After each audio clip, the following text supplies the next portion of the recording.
பொருள் இல்லாத இந்த உலகம் மதிக்காதுங்க. பொருள் இருந்தா தான் மதிக்கும். செல்வங்கள் கொழிக்க அருள் உலகத்தை நம்புகிறேன். பொருள் உலகம் ஆட்டோமேட்டிக்கா என் கையில வரும். இன்னைக்கு பல நாடுகளுக்கு நான் பரப்பேன், பல வீடுகளை நான் வாங்குவேன், பல நபர்களுடைய வாழ்க்கையை நான் அமைத்து தருவேன், பல நபருடைய வாழ்வாதாரத்தை கட்டுகிற நபர்களாய் கர்த்தர் என்னை மாற்றுவார். இது என்னுடைய நம்பிக்கை, அசைக்க முடியாத நம்பிக்கை. நான் பயப்படும் நாளிலே உண்மையே நான் நம்புவேன். நான் பயப்படும் நாளிலே வேற சைடு நான் டர்ன் பண்ண மாட்டேன். இந்த பிரச்சனை இப்படி இருக்கிறதுக்காக வேற சைடு பார்க்க மாட்டேன். நான் பார்க்கிற ஒரே ஒரு திசை அதுதான். நான் பார்க்கிற ஒரே தேவன் அவர் தான்.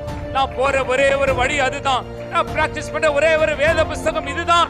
ஏனென்றால் இது என்னுடைய நம்பிக்கை. இந்த நம்பிக்கை ஒரு நாளும் என்னை வெட்கப்படுத்த விடாது. அவரை நம்பி இருக்கிற ஜனங்கள் பாக்கியம் உள்ளது. அவரை நம்பி இருக்கிற மனுஷன் செழிப்பான். அப்படின்னா அவரை நம்பி இருக்கிறேன். நான் கர்த்தரை நம்பி இருக்கிறேன். நான் சபையை நம்பி இருக்கிறேன், கர்த்தரை நம்பி இருக்கிறேன். நான் குடும்பத்தை நம்பல, கர்த்தரை நம்புறேன். நான் பொருளை நம்பல, பொருளை தருகிற தேவனை நம்புகிறேன். அந்த அருள் எனக்குள்ள இருந்தால் இந்த பொருள் என்னை தேடி வரும்.